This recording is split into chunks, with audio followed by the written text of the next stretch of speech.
let's go there then. What do you think about cancel culture? Are you for it? Are you against it? What legacy do you want to leave this next generation?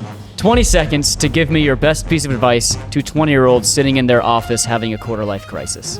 You're on your deathbed. Say the sentence you want everyone to remember. What part of yourselves are you currently trying to outgrow? Wow. I think I can see the world from here. I think I can see the world from this dark bed. I'm gonna make the world appear, and I'm gonna see the blue skies above me, and I'm gonna touch the greenest grass, and I'm gonna feel the wind upon my skin from this air-conditioned flat, from this air-conditioned flat. Hey, good people, and welcome to the Chasing Kairos podcast, where we are all about helping one another unblock the pathway to purpose. I'm your host and proud girl dad, Neko Parham. Hi, Daddy. Hi, my sweet girl. Daddy loves you. So, we are back. We're back. We are Come on. back to dive right back into this amazing questionnaire Yes. session Q&A. that we left off. Yeah, that we left off at last episode. Max and Caleb been hitting Coach with some gut punches of questioning, but it's been great. And you've been throwing back some jabs, Yeah. some hooks. Yeah, we're in the boxing ring today, man. Yeah. It's great. So let me throw this question at you guys in regards to your generation, right? What do you want to leave for the generation coming behind you guys? You guys are Z, and this amazing, wildly crazy Gen Alpha is behind. What is it? What do you want to leave to them, legacy wise? What legacy do you want to leave this next generation? First thing that comes to my mind, I want to build a culture of that tribe mentality in the real world, in real life, getting together with other men, if you're a guy, other women, if you're a woman, or a mixed group, but that tribe mentality of showing up with a team of people or a group of people who you can rely on no matter what. And I'm talking in the real world. Sure, Zoom maybe, video calls maybe a little bit, but You're talking modern day disciples, right? and I'm Jesus talking. disciples. Yeah. I'm talking discipleship. I'm talking. that. Get out of the house and get together and go do something. I want to leave them a culture of that, because Gen Z, we're the first social media generation. Right. They're the second.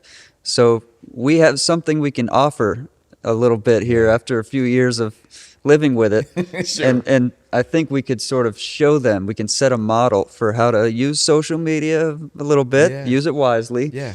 But then have your tribe in real life, your disciples, your group that you get together with, your team is that great. pushes you and holds you accountable and makes you better. So I love that. that's That what is I a would. legacy I stamp. Yeah. I approve. Okay, good. That message. Yeah. Love Yeah. that, Max. Man, that's a great question.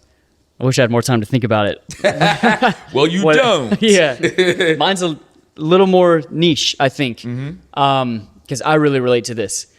I want to build a culture of not letting fear and anxiety control you anymore. Because I think we talked about this with the Gen Z episode with the ladies last 2 weeks. Anxiety is controlling Generation Z, and it's not, there's kind of a culture, but not much of a culture of conquering it. It's more identify with it. I am anxiety, and that's okay. That's right. Gen Alpha needs to be, I'm not anxiety. I'm not fear. I'm not afraid to go do this, and this. And the first thing you said, whatever the question was, my first thing that came to mind is keep being funny, because they are the funniest generation in years. But that comes being from funny. I love not it. being fearful. Yeah. Because They're so our yeah, humor they're is fearless. suppressed because we're afraid to get in trouble for Yes. it, you know? So that's a little more niche. I But love that, keep though. conquering fear and Yeah. anxiety because it doesn't have to, it didn't control generations before Gen Z as Right. much, and it doesn't have to control the ones after. That's right. So, Yeah, they don't care as much about about the shutdown of what if I say this, right. I'm gonna get canceled. Yeah. They kind of just They like definitely don't care. they don't care. They just like Yeah. "Bloop." Like, oh my God, they just and it's funny. You can't help Right. but laugh. No, so I get it. I totally get that. Okay, let's go there then. What do you think about cancel culture? Are you for it? Are you against it? Are you in the middle? I even as you asked the question, I literally pause to say to myself quickly, don't say the wrong thing. Right. You know what I'm saying? And that's a problem. Yeah. Don't say the wrong thing opposed to just like Yeah. saying How you saying feel. how Yeah. I feel. I'm not a Already person censoring that yourself. says hurtful things to people anyway. So Yeah. why am I fearful that it's gonna come out in a way that's gonna hurt?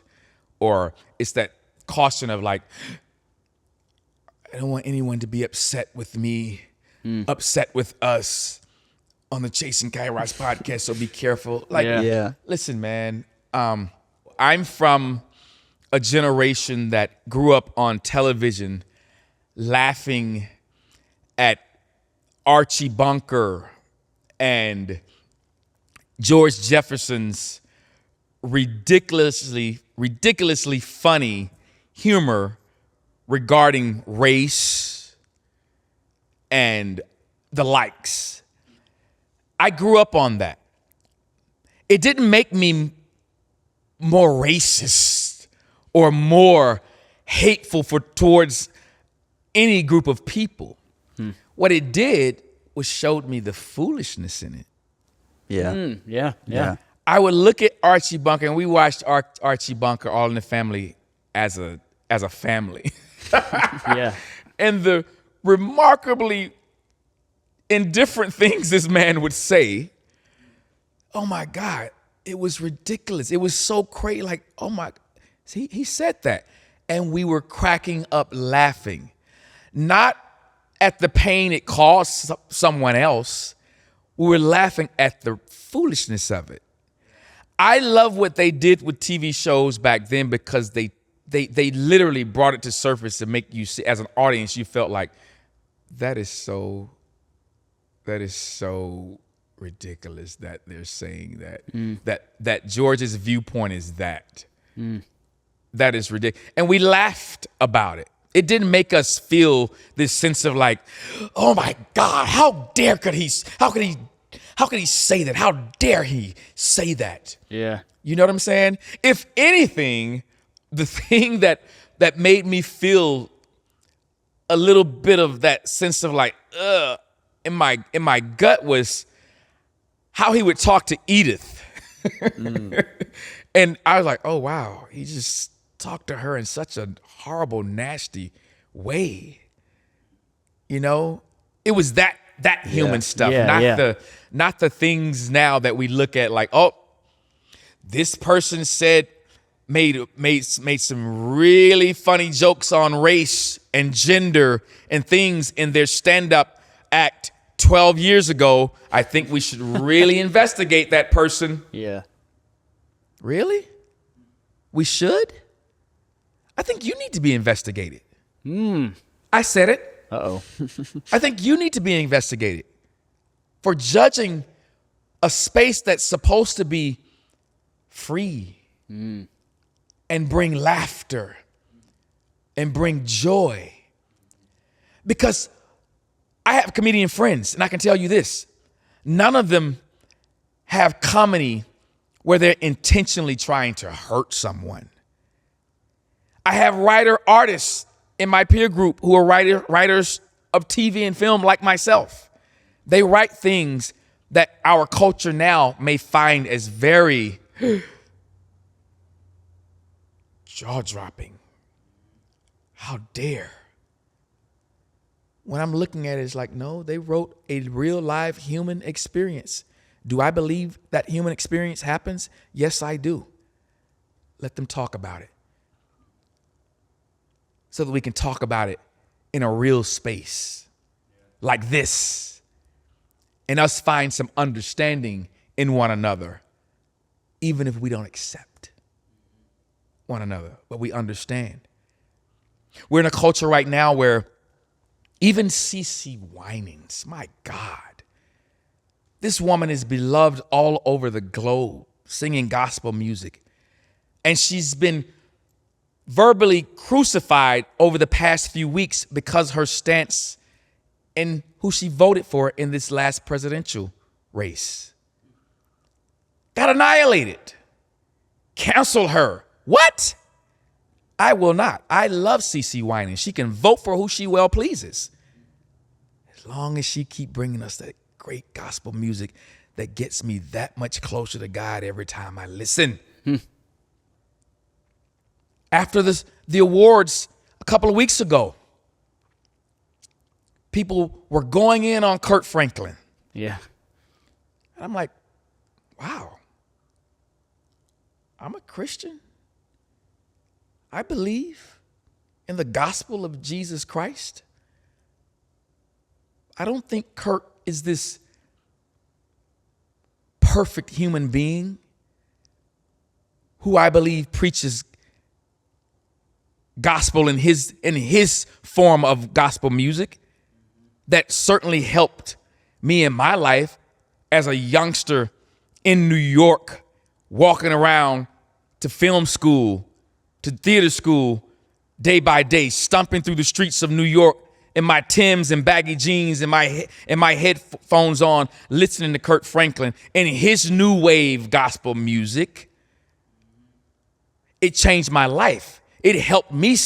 It helped sustain me during my very informative years. Yeah. Leaving the South, moving to a city like New York, the real concrete jungle where dreams are made of, and me having to find my way alone, no family, no familiar faces.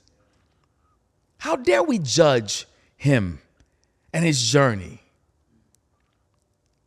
But if you take time to get to know people, to Max's point, come from behind that quick release button, that Uzi that comes in the forms of phones and devices. Come from behind that and stand face to face. See each other. Connect. And if you want to talk about somebody or judge somebody, at least take a moment to do a deeper dive in your device. Find out where they come from. Yeah. Kirk, he tells this amazing story. I just want to share it really quick. He tells this amazing story about being this kid who was adopted at 4 years old by this older lady. She was 64 years old and he was 4 years old when she adopted him into a neighborhood that had nothing but other older people. So this is a young kid, no friends, no relatives, no family around. And he felt alone. This is how he put it. He felt alone. But this woman, Gertrude was her name, would take him to church. She introduced him to the Lord. He gained this understanding of Jesus, not like everybody else see Jesus, but how he viewed Jesus as his homeboy, his friend. So much to the degree that he explains he was just sitting write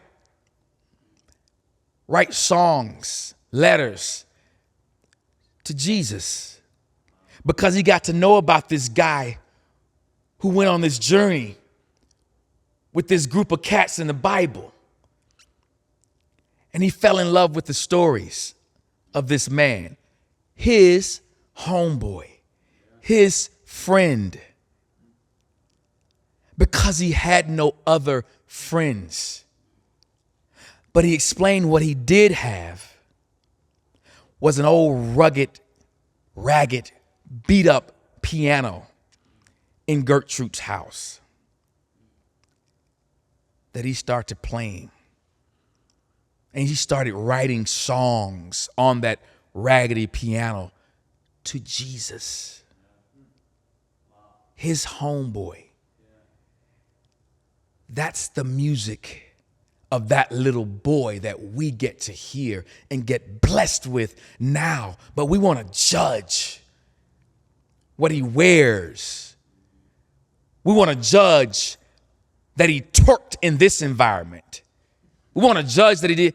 Really? That's where we're stooping to as believers? Should we hold one another accountable for the gospel? Absolutely. But you don't get to judge someone's journey. Mm-hmm.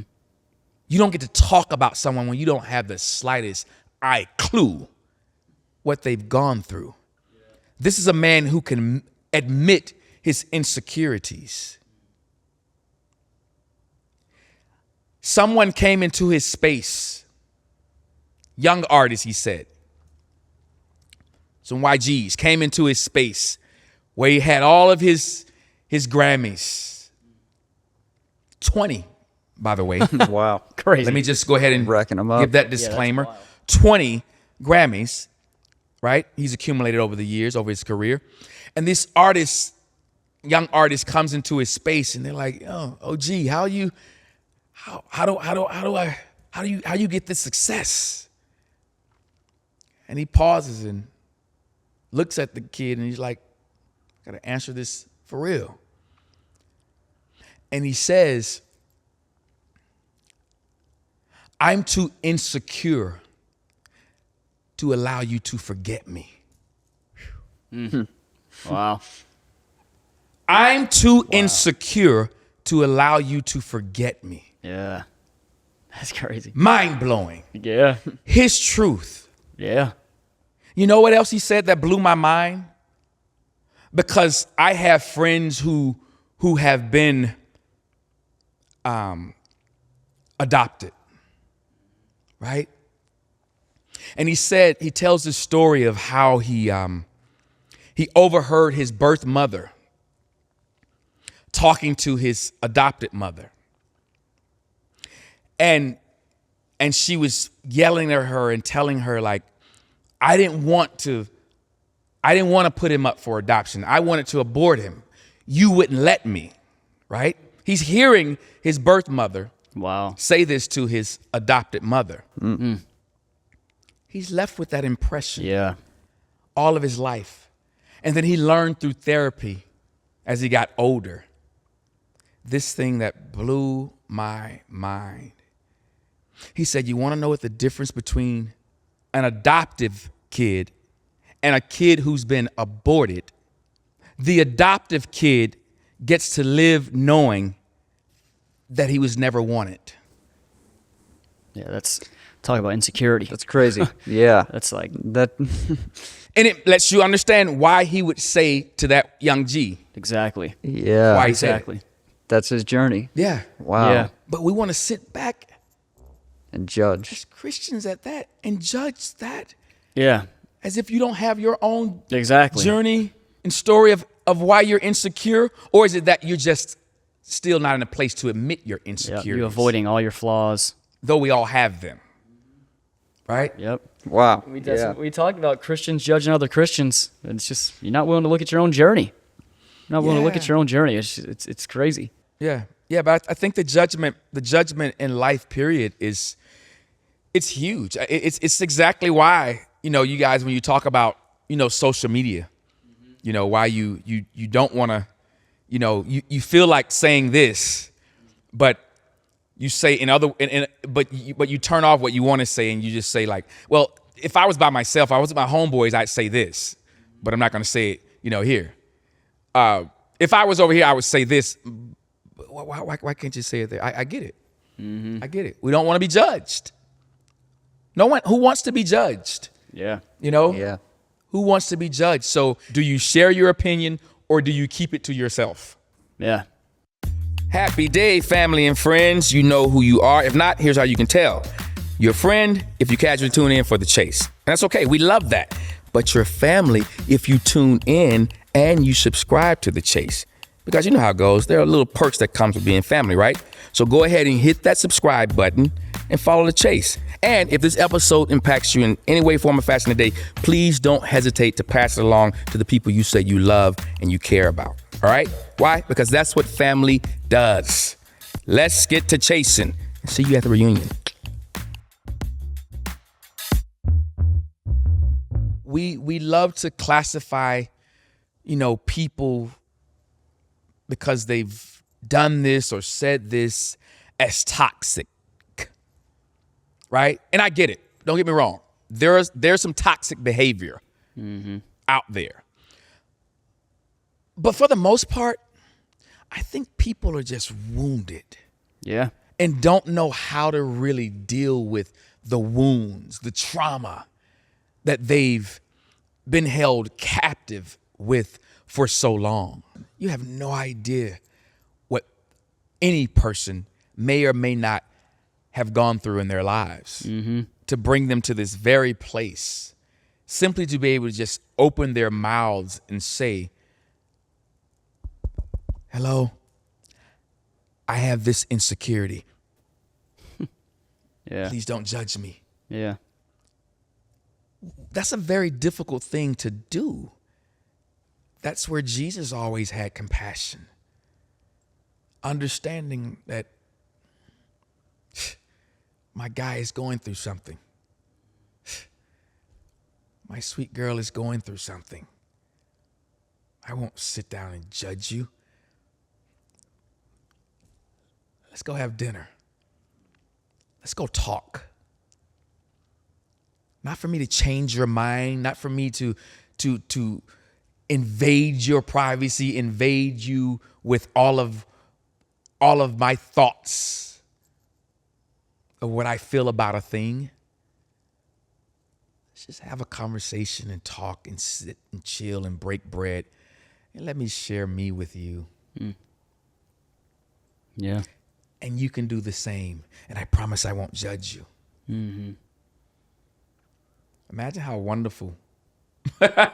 Imagine how less anxious of a society we would live in. Just with that approach. Yeah. Without being quick to judge. Judge. Yeah. You know You're what I wrong. mean? I'm right. Yeah. Negate your experience because I'm right. Yeah. Yeah. Yeah. Those things, they bother me. Well, this person can't come to church with me because they're there. Why? If my pastor got a problem with them being there and I want to invite them to church,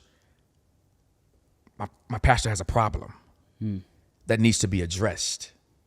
We need to make room for folks who are wounded. We all are. I need this wound to be healed. I'm tired of feeling what that feels like every single day. And I don't know what it is. It's a wound. And what do those wounds come out as? In the form of anger, resentment, bitterness, when the root of it is simply hurt. Right?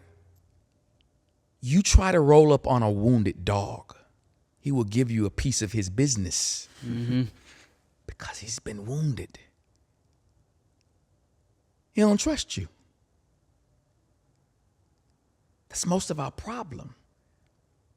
And you're in the church and I can't talk to you because I fear that you're going to judge me and I don't trust you.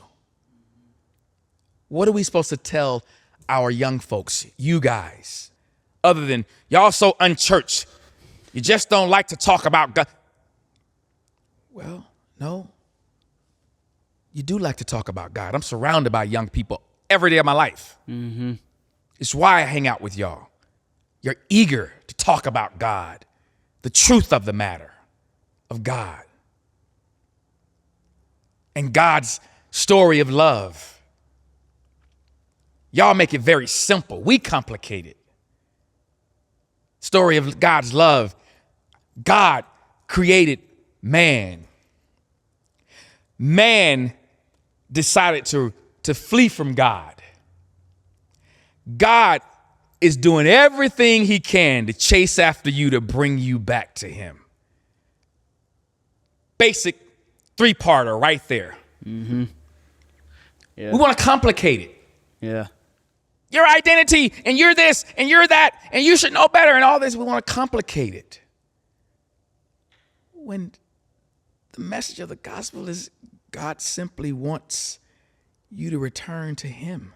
Mm-hmm. Just like we talked about with those gifts, those talents, those dreams,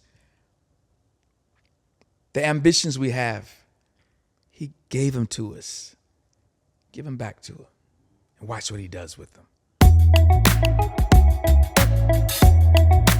Don't forget to hit that subscribe button. It's important so you can see all of our new videos and podcasts, and follow us on social media at Chasing Kairos Podcast on all social media sites. Give us some comments, message us. We want to hear from you. We love you guys. And back to the episode. What part of yourselves are you currently trying to outgrow? Wow. What part of myself that I am currently trying to outgrow? Great question, Max. I think it's a never-ending experience. I think once we outgrow one thing, it's like we're on to the next. In spite of all past things that I've categorized as failures, heartaches that I've caused others along this journey of life, I'm trying to outgrow that mindset that I'm not enough yet because I'm still stuck in that space of self-forgiving. Showing myself grace, showing myself compassion, the guy who doesn't have to explain himself so much. Yeah. Yeah, I love that. That's big. I am trying to outgrow the naive child in me that stuck with me a little too long, which is the part of me that thinks I don't have any growing to do. The prideful part of me. Yeah, sure. But really that can be kind of labeled as arrogance if you want, but really what it is just this fear of messing up, fear of showing my flaws, like we talk about all the time. So I'm now learning this is the time of life where you got to stumble and fall down over and over again and learn and learn and learn and learn. Amen. But Yeah. if you try to seem like, if you just care about coming across like you don't have anything to learn, you're about to miss a lot of lessons, and you'll get humbled in your 30s, I'd imagine. So Yeah. I'm trying to outgrow that attitude of I need to have it all figured out now. I need to be the guy that says everything perfectly, and I got to be the guy that whose hair looks good all the time. Yeah. Yeah. So that's what I'm trying to outgrow. I Yeah. want to mess up more. I get it. I Well, wanna your hair fail. game is fire, but you have the space to mess up. Yeah. You have the space to mess up, because we all do. Yeah. You know what I mean? We all do, and it is arrogant to think that we don't. Right. Yeah. It's about not staying there. Yeah. You know, find something new to mess up, not the same thing. Yeah. You know. Yeah. Yeah. We'll get ourselves in more trouble trying to talk our way into perfection, into seeming perfect, than just yeah. being like, I don't know. Yeah. Still yeah. working on that. Yeah. Still thinking about that. Yeah, You know? but I'm glad. I'm so glad that you're talking about it. You're thinking about it. You're obviously aware of it, because that perfectionism. It is a form of pride. Yeah. You know what I mean? And we got to be watchful of that. Because I'm living proof, witness. Pride comes before the fall. Yeah. It's facts. It's Yep. truth. Yeah. If only I'd have known in hindsight. I just learned. Yeah. There you go. For me, I think it's a lot of trying to outgrow the sort of the one-track mindset of life, where I just put all my eggs in one basket and hope for the best. Because that's basically been my strategy so far. Just forget everything else. Yeah. I'm just going to pursue one thing. Yeah. And then if I take care of myself, good. If not, not that big of a deal. Right. If I forget to eat lunch, that's all right. Yeah, you're like the president of that club, man. Yeah. Yeah. Focus in this thing. Boom. Yeah. Yeah. Yeah. So I need to outgrow that. I gotta have a well-rounded life. There you go. So I love that. That's Yeah, good though. that's good. But again, the beauty of it's awareness. yeah. You know, it's an awareness. Us always having an awareness of where we are.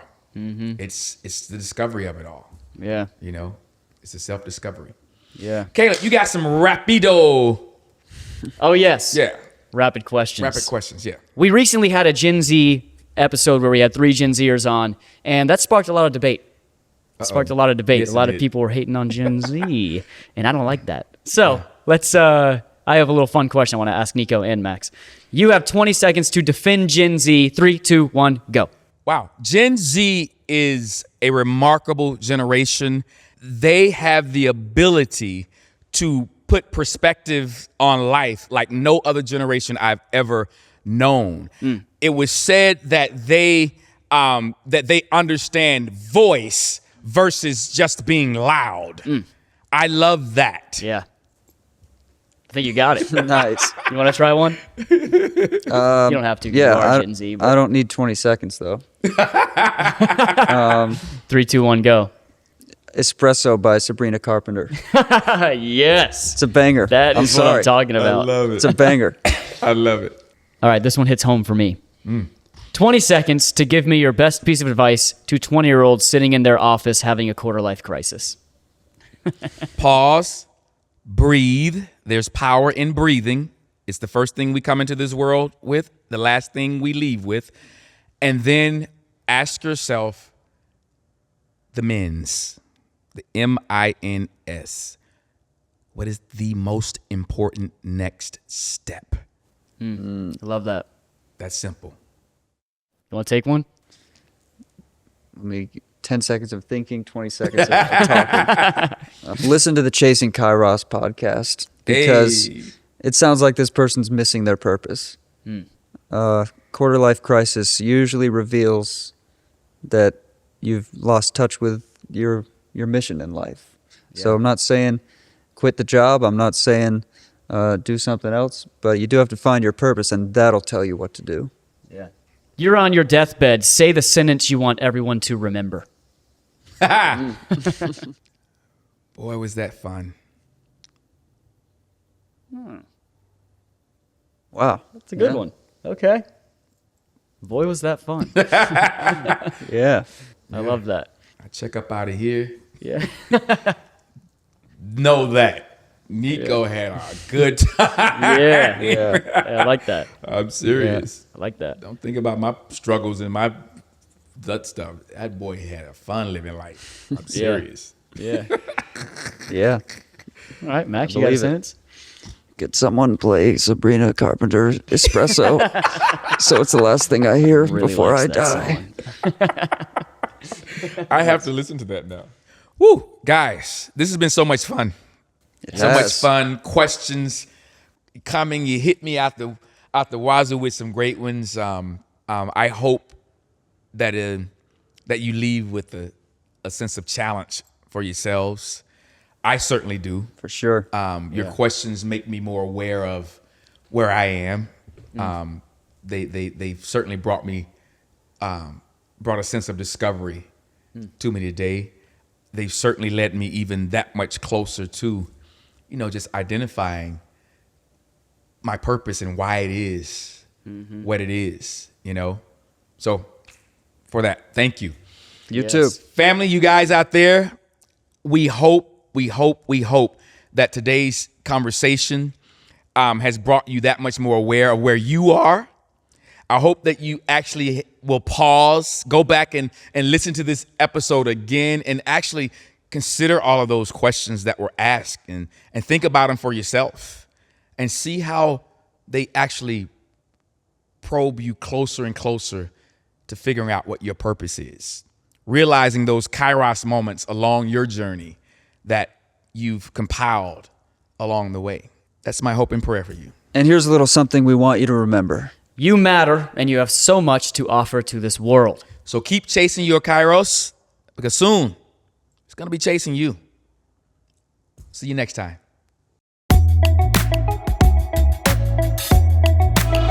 I'm gonna see the blue skies above me, and I'm gonna touch the breeze glass, and I'm gonna feel the wind upon my skin from this air-conditioned flat,